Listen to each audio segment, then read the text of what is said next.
What is up, guys? So today we're going to focus the conversation on Nano, but there's a few other things to say before that. A lot of stuff is taking off. Things are starting to go hockey stick parabolic. Stellar was something that got hit really hard with the XRP situation, with Ripple Labs getting sued by the SEC, and for some reason XRP or Stellar was getting dumped pretty hard. I didn't understand that, because I would have thought people would have gravitated towards it being a little bit more decentralized version of XRP, but it had gotten dumped. Now it's kind of making this resurgence, which is nice to see. And also Cardano is continuing to take off. That's good to see. I have positions in both, so that's why it's extra good to see. And then EOS did kind of get off the launch pad as well. It had just really been stagnant. I felt like for as much buying that was maybe happening on it, or that the fact that the underlying assets, Ethereum or Bitcoin, that was being traded against were going up, it was still just enough people were like kind of selling out of it or something, but it kind of broke loose today. I sold up at like maybe $3.30. So let's talk about Nano. Nano is probably about, in this, down 75th spot, maybe 72nd spot. Might have climbed a little bit higher, but it had kind of went parabolic the other day a little bit, and then kind of settled back, and then now it's shooting again. And I think that the run could actually be pretty strong with Nano for a few reasons. So let's talk about it. Back in 2017, that project was called Rayblocks, and basically they did, you could basically get Rayblocks through a faucet. Maybe I'm saying like in 2015, 2016 time frame. I never got any at that time. I didn't know about it or anything like that. And then the thing literally just took off. I mean, it was like 17 cents and it shot clear to $37. It just showed up on the first page of CoinMarketCap. It was like, what is this? And actually, it was a very interesting project. So there's no inflation on the chain. You don't have any miners or anything. And so all the coins that are going to be in existence are already in existence. So you don't have miners that need to recoup their expenses from equipment or from, electricity costs and stuff like that. So you don't have that impending dump from a miner's perspective. And with no new coins coming into existence and that inflation, you don't have somebody trying to earn necessarily like passive income off of it and then kind of like selling that out to live off of or something like that. So it's kind of interesting from that aspect. So it's instant transactions and zero fees, and there's no inflation. Sounds great, right?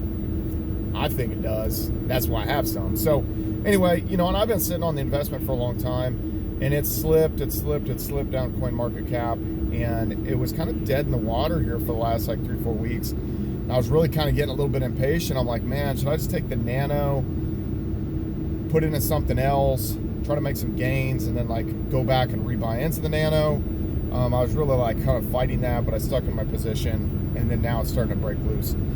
The reason I think that the move could be so strong is, once again, with no inflation, no miners to kind of dump on everybody's head to recoup expenses. There's that, but here's maybe the downside. So two downsides from a technology standpoint. The addresses and stuff like that are very long and cumbersome. They don't have human readable addresses like something like EOS, Steam, Hive, all that. And obviously we deal with these non-human readable addresses when it comes to Bitcoin, Litecoin, Ethereum, and all that. So it's not necessarily outside the realm when it comes from that, but I do kind of consider that a disadvantage. If you had human readable kind of addresses, I just feel like that has more kind of future potential to be, something that would actually be used for payments. The downside from like an economic perspective, since it did shoot up so hard and went clear up to $37, a lot of people ended up upside down with their Nano. Now, since it became worth so much less than maybe they paid for it, I mean, can you imagine if you bought it at 30 bucks, 35 bucks, and you didn't average down. So that's why when it was going up, I had bought some. It got stuck on Big Rail.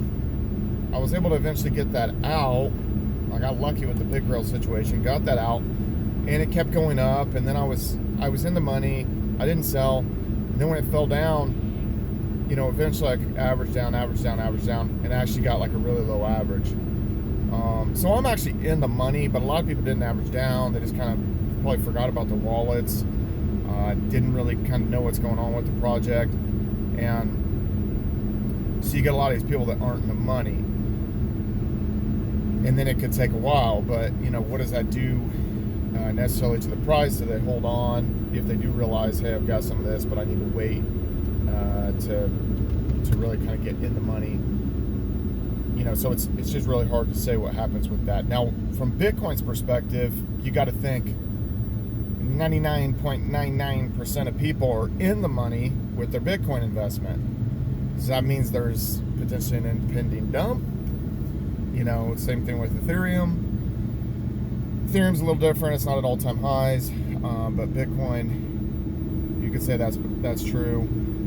But I don't think so. And the reason is, I just think the money, there's so much money being printed and put into circulation, and once Joe Biden gets in, I think that, you know, if that's the case, if they don't, some kind of crazy situation doesn't happen, and the vote doesn't get certified or something, and it's some kind of weird thing or something, it looks like, you know, Joe Biden's going to be in, and I think soon after he gets in, he's going to do an additional $2,000 stimulus, and it's that much more money kind of like dropped on Americans' heads, and a lot of that I think is going to flow into crypto. But, you know, whether it flows directly into crypto or not, it still kind of props everything up and kind of kicks the can down the road. And these assets like real estate, stocks, and options, and crypto will likely continue to like thrive, and I think that's a big reason why it's really pumping today. Again, got a lot of institutional investment going into it to try to grab those returns, and I don't really see any of that slowing down. Now, as far as Google Trends go, we're about 60% of the search volume that we had back in 2017, December 2017, and like January 2018 timeframe. About 60% there. Now it could blow way past that. You know, way more people could end up searching like how to buy Bitcoin, or search Bitcoin, search Coinbase, search Ethereum. But right now we're about 60% the way there on Bitcoin, you know, on the search term Bitcoin. So, you know, that really kind of shows you we're only halfway to kind of what we were from a retail perspective. And obviously we're going to keep flexing on them on Instagram. I mean, what else are we going to do? You know, you got to just keep flexing on them. And then more and more people start talking about it. And then we're going to have the Ty Lopez's, you know, and those kind of guys. They're going to be suddenly talking about it.